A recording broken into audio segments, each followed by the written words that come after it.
Hi and welcome to PhD Career Stories. This is Tina Persson and I'm the host of today's podcast together with Gry Wester.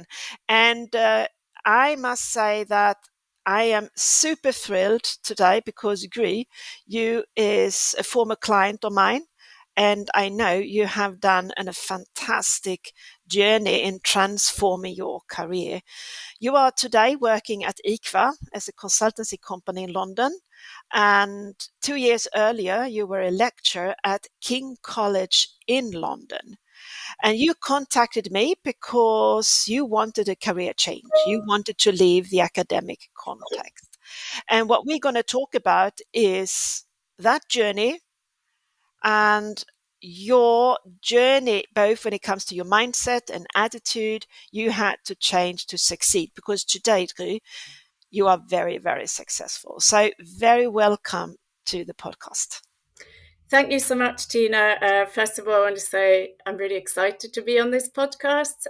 So I listened to this podcast myself a lot when I was myself transitioning. So I found it really inspiring to hear other people's stories and also really helpful. So I'm really honored to be a guest on this podcast myself. Yeah. Now, there you see, when you dream of something, you suddenly end up in the same situation. So you're going to share your story with people so you can inspire future podcasters here in PhD Career Stories.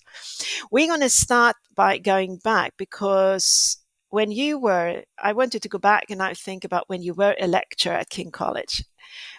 What and how and when did you start to think about sort of, I want to leave this environment? What triggered that? Could you help us to understand that situation a little bit better?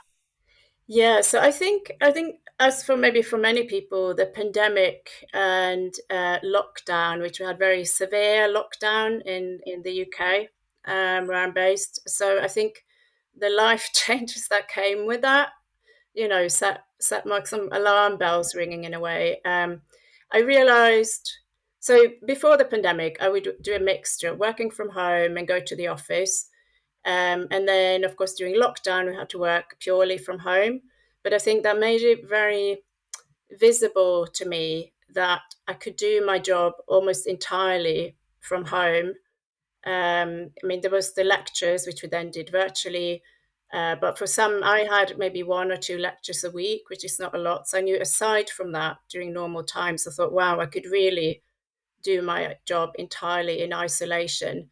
And I knew that wasn't right for me. That's what I started to realize. That isolation, being so much alone. I thought this is not good for me. So that was one thing. I think another thing, but that's kind of been ongoing through the 10 years I was an academic, through postdocs in my position at King's. I'd really struggled to write research papers. I really lacked motivation to do it. I'd get excited about an idea, I'd write something, and then I'd get unexcited about the idea. I'd lose interest in that. So I had a lot of half-written or quarter-written papers in my drawer. People kept telling me, "Well, you can't do that. You need to publish." But I genuinely didn't care about publishing these articles. So that was a thing that kind of been boiling, simmering in the background.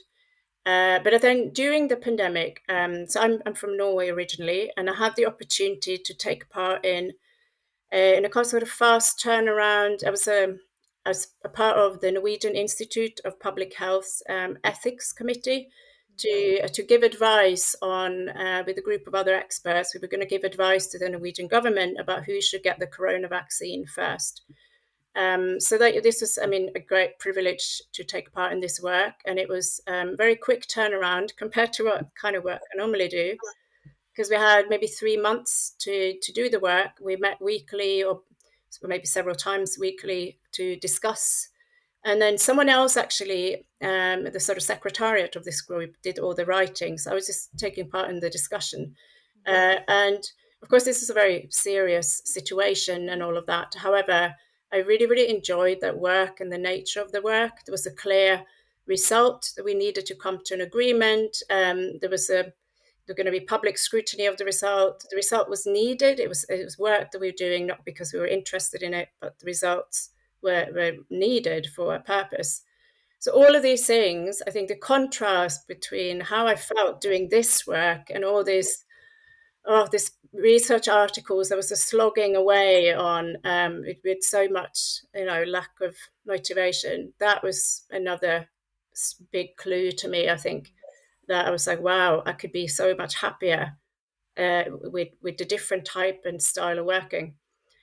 So I think, looking back, I think I was unhappy in academia for a long time. I've probably felt stagnated, like nothing new was happening. The only new thing that was happening is trying to write more and more papers on new topics. But it didn't excite me.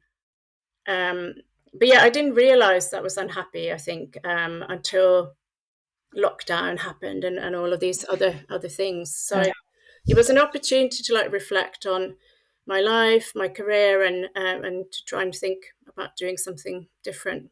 Yeah. So trying to do something.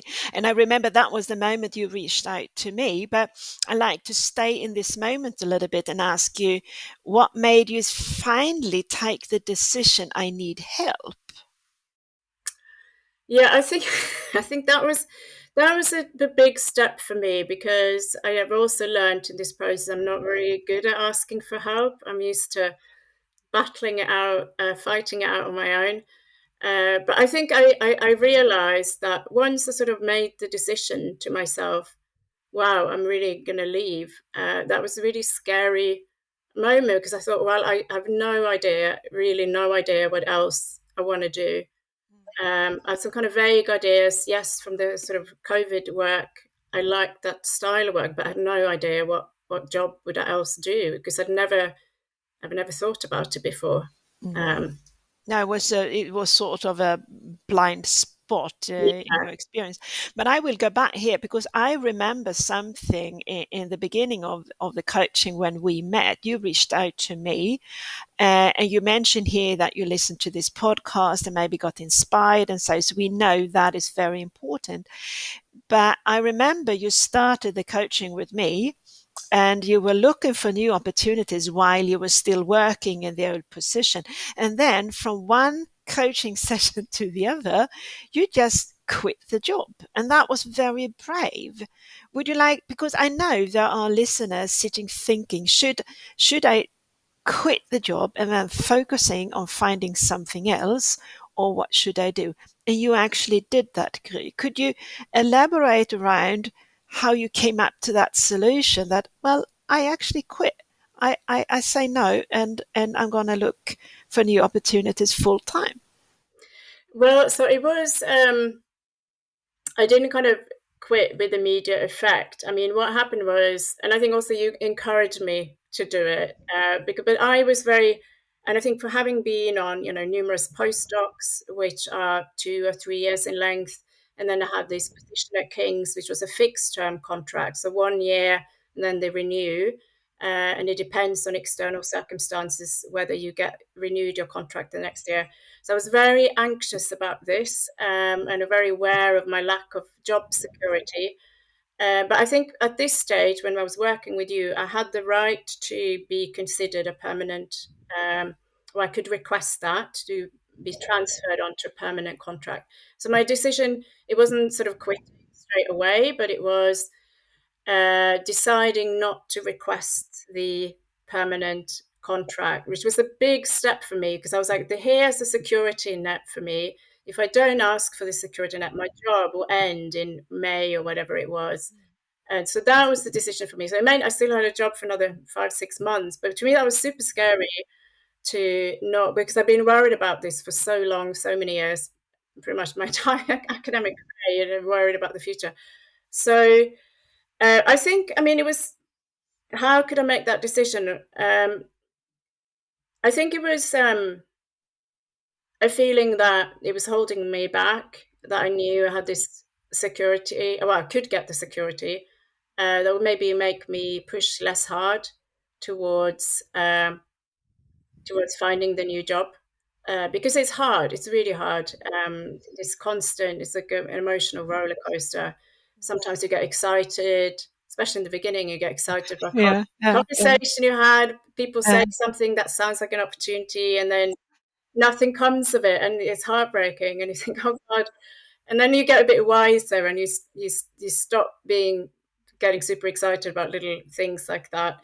Yeah, so it's hard. All of that period is hard, and it's tempting to stop and to think, oh, I can't, I don't want to continue with this. It's too much uncertainty, too much emotional turmoil. Let me just stop this project altogether. So I think I was worried that was going to happen to me. I thought if I definitely don't ask for the renewal of the contract, I just let it run out. I know there's like a deadline in sight, and I have to work hard, keep pushing hard towards getting a job before that ends. Mm, mm. Yeah, Um, because you took a decision. So if you try to define with one or two words, what would you say when you're looking back now was your biggest hindrance of just quitting the job, if we put it that way, a bit dramatic? my biggest hindrance, yeah, worries about the future, maybe. Worries about the Yeah, which I think had been.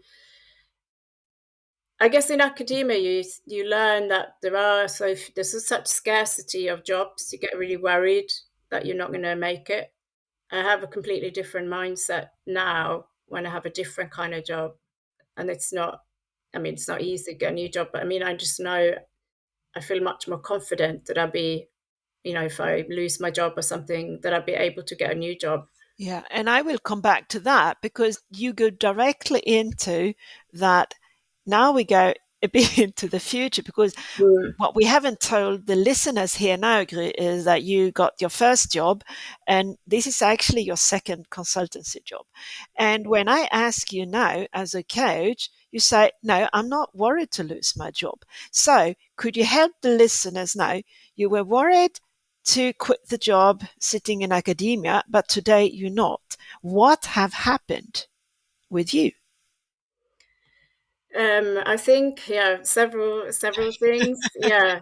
Um, well, it felt really. I think it's a hard journey, the first job transition in particular, but it's really empowering when you succeed. And to also know, I mean, I remember you saying to me, Tina, you said, just trust the process. Because I was, of course, really anxious and worried, oh, it's not working. It's not getting any interviews, whatever. But you said, trust the process. So I think one thing I did learn over time to see this process works, you will achieve success if you persist, and that was, yeah, hugely confidence building, and to sort of see that by my own efforts and following a systematic process I can get there, even if it's hard, but to persist with that. So yeah, that's very confidence building and empowering. I think the other thing I learned was that, um, yes, I can do this new job. It was difficult in the beginning, a lot of new things to learn, but hey, I'm good at learning. I'm actually, yeah, I can do a really good job. So to gain some more confidence in my skills and abilities and adaptability, to be able to see I could move from being probably a bit sort of timid in the beginning in my first job and be like, oh shit, what am I doing there? To realize, about a year in, you feel more confident. It's not so mysterious after all, the new job. You can learn it. It's not the case, oh, everyone else knows much better than you how to do it and so on. You just learn, and you see, oh, I'm a smart, capable person. I have a lot of other skills I didn't know I had. In academia, you keep just doing the same things over and over. It's about you need to have new ideas and so on, but that's kind of one type of skill in a way. But to see that you have all these other skills you had no idea of. Yeah, exactly. You have grown as a person, and I can hear between the lines a little bit that you are not afraid to fail in the same way. That I can enter a new job. I will not know everything, and it's okay because I can learn it. Yeah, Yes. yeah, and you can express it differently. So the fact, if we now go back a little bit again here, what made you succeed to nail your first job? Because I know you struggled, but you succeeded. What was it that made you succeed in the end? Um, well, I can say first what sort of held me back in the beginning. I think I spent probably months, just rewriting my CV. Yes. And trying to I perfect. got tired of you actually. No. Oh God, I looked at so many different websites and advice and like tweaking, minute tweaks to words, sentences, everything. And also, yeah, tweaking my cover letter and things to like properly match it up against the job advertisement and so on. And so I wasted a lot of time. I mean, some of the time was not wasted, but a lot of the time I spent on it was wasted because I could just kept going over and over. And the reason I wasted so much time, I think it was this exact thing you mentioned, Tina. It was about fear of failure. I was so, it's perfectionism, which is another thing, unfortunately, you learn in academia to be very perfectionist. And really, that doesn't serve you well in this kind of situation. So, but yeah, so I think I was simply afraid of failure and not having a perfect application when I sent it in. Yeah. It would be perfect application. But if take to the listeners here, because what advice would you give them here in the podcast directly if any one of you listeners now out there are sitting rewriting your resume, rewriting, what advice would you tell them? My advice would be just start applying for jobs, and just apply. Also, don't be so afraid about applying to the wrong job. This was another thing. But I spent so much time researching in the beginning. Okay, what jobs? I mean, of course, you need to do some work there to think who you are, what are your skills, what are your motivations, drives, and triggers. You want to have the right ballpark, but also you're just not going to know everything, and you don't know you're not going to know. So, yeah, but so don't be so afraid about firstly not having a perfect application, and secondly, even if you don't, in fact, I think it's rare to end up in your dream job straight away. But you would definitely, whatever job you end up in, you will definitely learn something new, new skills. You learn a lot about yourself. So it's a win anyway, and then you can actually change jobs again, which is what I did. So that looking back, I think is another really important lesson. In the beginning, I was so worried about making a mistake in lots of different ways, and things have turned out okay in the end. I could have, yeah. I Yeah. think what I want to emphasize is, you need to just get churning out those job applications because it's a numbers game, and just keep churning them out. I set up a spreadsheet on your advice, Tina, with like the company, the job position, a link to the job advert or a copy of it, so I could refer back, and then I kept a little tracker of if I got any response back. And also sometimes the rejection is not a rejection. You might not hear back, but suddenly, I mean, actually, after I got my first job, I got several emails after I started a new job, but suddenly some of the other companies got back to me. So it's just, yeah. But yeah, really, really don't worry so much about getting it right, and churn out um, all the applications to get as many out, because there will be a number, maybe one interview per 10, 20, 30 applications, whatever the situation is where you live. I think it's comforting in a way to know that there's a kind of stick. There's a number game behind it to a certain level. And if I tell you that your resume is okay, it's not your resume that doesn't lead to an interview. It is, in the end, it is actually a number game. And I think I remember that because it was when you started to apply for jobs, you started to get interviews. That was when I noticed as your coach, now something's going to happen here on the way. Because then, of course, it is about to get feedback from the interviews, but that's also a number game and a learning process behind it. So listeners, listen carefully here. Sitting stuck, fippling around with your resume, that comes to a certain level, I say, when it's 75 to 80% okay, start working with your and keep track on the applications. That's a very good tip here. So thank you for sharing that, Gry. But now we like to come to, because I also remember now when you got your first job, you were extremely thrilled. And I know you had went to many, many interviews.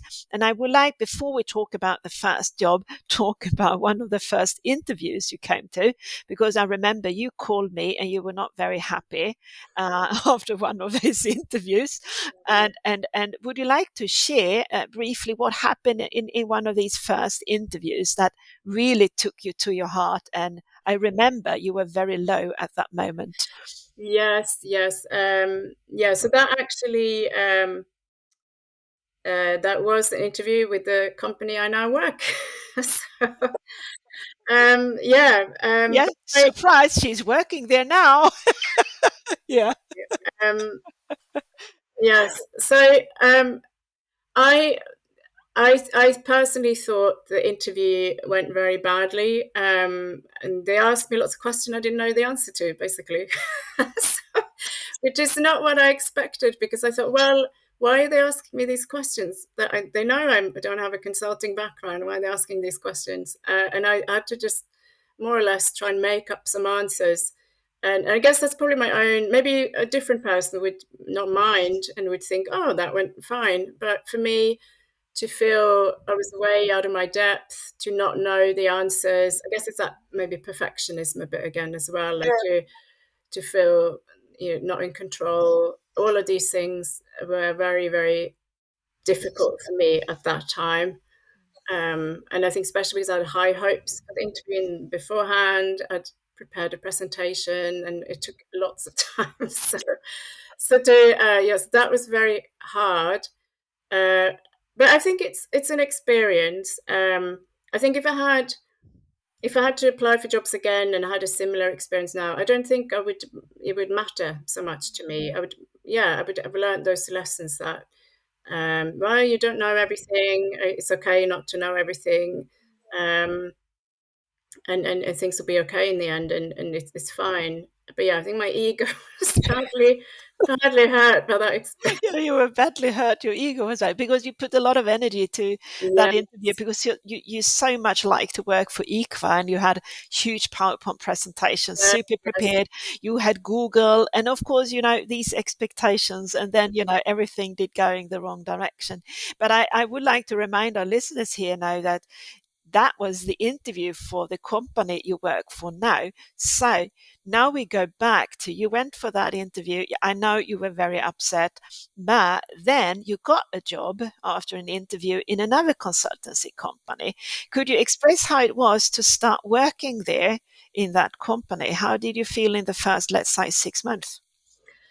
Yeah, it was both thrilling and exciting, but also nerve wracking. Yeah, I mean, I was very excited. It felt like I'd made the right decision about leaving. I got a lot of validation of the things that I had,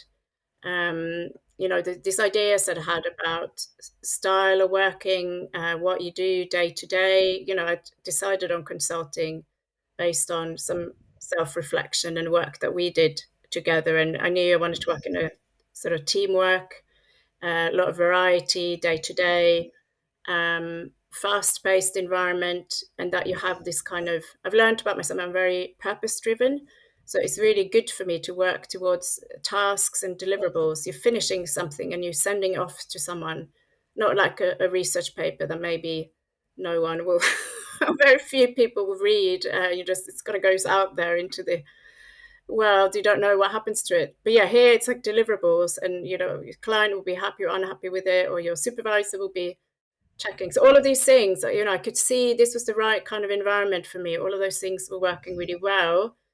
It gave me a lot of energy. So I felt just completely different in this work environment than I'd been feeling doing my academic job, which was so hard sometimes. I felt so bad about myself. I would feel really guilty and low because I was procrastinating a lot trying to write research papers. I thought, oh, I'm really lazy. I don't work hard. But I've discovered when I'm in a new environment, I'm extremely driven and I work really hard, and like I don't procrastinate much anymore. That problem has just gone by itself. You have a completely different work style now. You have goals, you have settings. It's a much more sort of a driven world. You work in the corporate basically, and that's result driven, and that fits your personality because you have a lot of grit. So that is of course part of your nature. So thank you for sharing that. But I also know that after a while in that consultancy company, you started to get a little bit bored. What happened Yes. there? Well, yeah, let me also add first the other thing about the experience of starting in the new job. That was again very afraid of making mistakes. So it was exciting, but also nerve-wracking because I just didn't know what to do. And I thought everyone else knew a lot better than me, and I was a bit timid, like I said. So that was the other side of it, which took.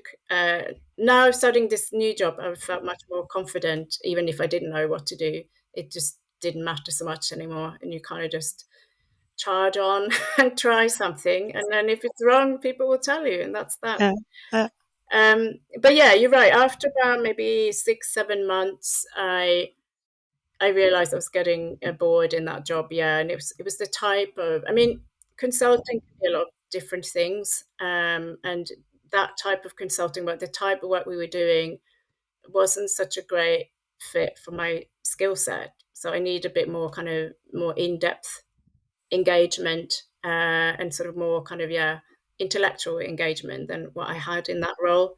Um, and my academic background is, I do have a lot of knowledge and expertise, which I felt wasn't really, I didn't see a way that could be used in my previous company. So I felt like it was going to be very hard for me to progress in that career. It was going to take a long time. And so with my new job, it's much more focused on the science. We actually, in my team, we run research studies.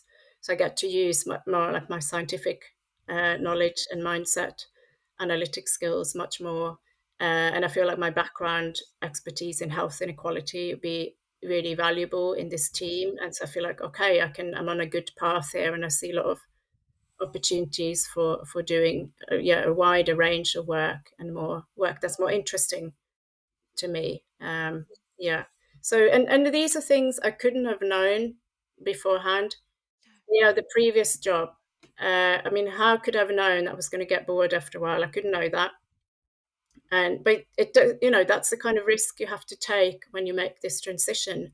And so yeah, don't, just to build on what I was saying earlier, don't make the mistake that you think you can know everything beforehand. I think that's what I wanted. I didn't want yeah. any uncertainty. Yeah, you didn't want any certainty you're taking the wrong job. But the thing is, the first consultancy job was not wrong. It was perfect maybe for you because in that first job is the foundation for the job you have today. Yes, yeah. Because what did you learn in the first jobs that made a difference both in the interview situation and the onboarding in this job? What would you say? Oh yeah, no, I learned lots of things. I learned about the corporate work environment, and I learned a lot about sort of, excuse me, client engagement and running client meetings, which in the beginning was a bit nerve-wracking. Uh, and you learn this kind of teamwork. You learn more about project management in the sort of corporate style, quite different to project management in academia. So you learn all of those things, and I think you learn to speak better to your skills and abilities based on that work experience. You can have a different kind of conversation in your next interview about how you fit in and what you can bring. So yeah, that experience is super valuable. Yeah, it makes it easier for you. And you are not the first client that I have that they sort of got a first job and then they move on. And I always promote them to say, stay for 2, 3 years and then see what happened. In your case, it was a little bit shorter, but now you ended up in IQVIA, the company you actually wanted to work in. Yeah, yeah. No, that was that was, Yeah. I would never thought that was gonna. I imagine myself, I told you, go back 2 years and I told you this is what's going to happen. I No, would be you wouldn't have believed me, I'm no, quite no, sure. no.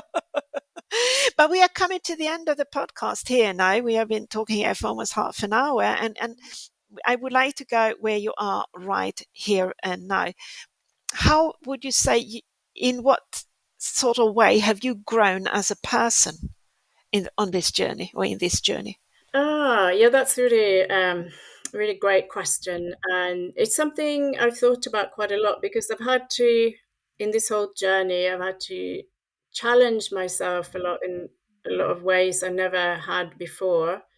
I would say in the academic environment, you never push to think about your own personality or how you work with others, for example. I think changing careers like the way I've done have given a huge amount of opportunity for personal growth and personal development in terms of, yes, reflecting on your behaviors, which is sometimes hard to do because it's kind of the air that you breathe. You are the person that you are. But now I could, because of making this career change, I could see my behavior or could actually see my own behavior and ways of working with others in a way that was completely invisible to me before. So yeah, one example I'd say would be if you're in academia, you're used to working alone a lot, and you're a trusted employee. You typically don't tell other people what you're up to. And especially my first job, my manager had to chase me all the time. If you're working on a project, have you done this thing? Have you done that thing? When is this thing going to do? And of course, well, I'd done all of those things, but I hadn't told anyone about it because that was Yeah, yeah, completely new to me. That you had to yeah. tell people and keep your team informed. But yeah, but that kind of thing about a different kind of communication skill. I was never aware of this before, and now I can. Now Yeah, you can see that. yeah, Yeah. And that is, I like to put in here, this is what you say in the corporate, that communication skills. And this yeah, is, where people from academia say, I'm excellent in communication. And if, this is, you understand that the level of communicating what you say, it is actually the feedbacking, following up, and informed team and managers taking initiative. This is part of what you're not training to do in academia. We work too independently. yeah, Um, yeah. So mhm. that was one thing that really stood out to me. And I think Yeah. another thing is like when you work with other people, I would all much more closely, like you do in consulting, you then realize things that stress you out, or things that I get irritated or frustrated by, like when I get lots of reviews back on my work. That was difficult for me in the beginning, and I think this, because I took it personally in the beginning. I was like, well, oh, I'm not doing a good job. This is really difficult for me to take take on board. Take the feedback. Yeah. So I had to work really on that to sort of see it more as me as a small part in a bigger whole. It's about the end product and what's delivered to client, and everyone does their bit, and it's whoever's more senior will review, but it's all about, it's a quality control process. That's all. And whereas I used to, if someone told me, oh, needs to be in a different way, or I'd want to explain, oh, it's well, but I thought it was like this because I'm like, no one has time, no one has time for that. It's like, Yeah, and I remember we talked about that because you came back to me about that, and I said, it's not about you. This is a quality control process. So you don't have to argue. Don't argue about the corrections. It's just, part of the process again. So I'm happy that you say that again, because you also trained in academia that feedback is not always positively taken. We take it as criticism. And, yeah. and that's a big distinguish from the corporate and academia. But so what I hear now is that now you can take quality control here. You don't take it personally when they have opinions about their work any longer. Or, Yeah, no, exactly. That's getting a lot easier. yeah.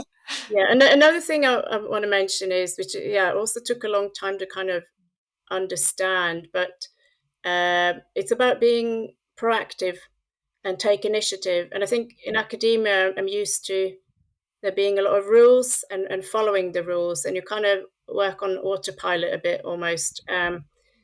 Whereas in industry and consulting is really appreciated that you're really proactive. Even if no one's told you to do something, you reach out and you set things up, and you, because again, it's about um, relieving pressure on those most senior who are the sort of end accountable people. They're very busy, they have a lot of demands on their time. So even if they haven't told you to do this or that task, you can go, there are at least certain things you can go and do them and tell them you've done them, and that will sort of give them more headspace. Yeah. And for me, that was very difficult in the beginning. I think I'm getting a bit better at doing it now, because I was like, well, I'm so used to there being rules and ways of doing things. I was like, well, if no one told you to do it, can I really do it? So, To make sure, yeah, it's part of the failure, being afraid to do the wrong thing here. yeah, Yeah, exactly. yeah, But it's part of what they call leadership behavior it is. in the corporate world. And yeah, again, it's been very interesting to reflect on that. Before I would have thought, yes, I'm very autonomous and work hard and driven and so on. But actually, I was really afraid to take these kinds of initiatives. I discovered, and I was a bit passive. I got that feedback in my first job. I was a bit passive, so that's not how I saw myself. But I No, realized, I was like, oh no, there's something at work here that yeah. So that thing, that fear of failure, and so that was something to overcome. And I think if I'd stayed in academia, I wouldn't even have been aware that this was a thing. no, Uh, I it wouldn't wouldn't. have I wouldn't have had the opportunity to learn this new behavior, basically. It would have been even harder. So the trick is here that the longer you stay in academia, you actually adopt that sort of more passive behavior, which, it is a sort of passive behavior, because you can't, the same strategy you can't use in the corporates doesn't work. And it's interesting, you say it's not only initiative, it's part of leadership, Mm, self-leadership and leadership. So leadership doesn't necessarily have to be that you manage people. It is to lead your own project and lead inside the company. yeah, And that's part of being efficient in communication, as you also express here, communicating and taking feedback in a quality process without taking it personally are key factors to be, attractive in the corporate world. And I think with these things, Hege, because I know you have grown in that, you are as a person a different person today than 2 years ago when I met you the first time. And I know you're just in the beginning of your journey. But we're not, that maybe could be another podcast group, because we have coming to a time limit here of almost 40 minutes. And I would like you to give you the opportunity to share with the listeners here now. You are here and now. Would you like to share a bit of your dream, where is sort of dreaming where you would like to be? Because as I said, this is just the beginning of your journey, and I know you have dreams. So would you like to elaborate about your dream into the future, where you would like to be? yes, I do have some ideas about that. I think this thing I've discovered about myself, that I had sometimes can be a bit timid or have some hesitation about initiating things, taking initiative. That is something I'd really like to overcome. So what I'd like to be is be able to do something a bit like pioneering or innovative. It doesn't have to be a big thing, but just something I could achieve that wasn't there a task or project that wasn't there to start with, but something, some idea that I came up with, and planned it, mapped it out, how to do it, what to do. Just going into the unknown, basically, and setting something up without knowing where it was going to end and how it was going to succeed, and sort of see it through to the end. That for me would be a huge accomplishment, to be able to do that kind of, yeah, a bit more entrepreneurial behavior and achievement is something I'd love to be able to do. So I'd be working towards that over time. Yeah, an initiative is a key factor in, entrepreneurial mindsets, Yeah. Yes, yes. But yeah, there's exactly this thing. You don't know, there's no recipe or a path or some rules that tell you. You have to step into the unknown to do it, which I know I have a bit of a fear of. So that's something I'd love to do. And then I think, yeah, my more general thing is I'd love to keep developing my leadership um, potential and abilities. Yeah. So Kind of think of something else. Yeah, just I think work the leadership qualities. I think this is for me is about just working with people. So that's something I think I can be good at, and I'd really like to build on that. And just working with people is the thing I really enjoy the most, and to be able to maybe motivate and get others to succeed. I think that's a kind of type of role I'd really like to be able. But I think that's a bit more senior, so I'd have to kind of work in my career and progress to get to that level where I can be able to do that more. And now when you listen to yourself, you know also why you got a little bit demotivated in academia. It wasn't only the writing article, it was too little people, most likely around you. But we're Yeah. coming to an end, and I would like to ask you just one simple little question here now, because thank you, Gry. It's absolutely pleasure discussing with you. And now, dear listeners here, I'm going to ask Gry the last question. What would you say, if you would just give a tip to someone listening to your podcast, sitting thinking, I really would like to do what Gry has done, what would you tell that person? Yeah, I would say talk to people, reach out to people, friends, family, strangers, people you come across on LinkedIn. We didn't get a chance to talk to that on this episode of the podcast, but networking and talking to people has been extremely important in my process as well. And you can learn so much from doing that. And it's really, well, if you like talking to people, it's really fun. That was Yeah. the most enjoyable part. So that was one thing. The other thing is, don't be afraid to fail. Don't be so worried about where you're going to end up the first time around. It's a journey, and you learn a lot from doing it and from having the first job, whatever it will be. You will learn a lot about yourself and some new skills. Um, the third thing, I'd say in this whole process, it can be tough.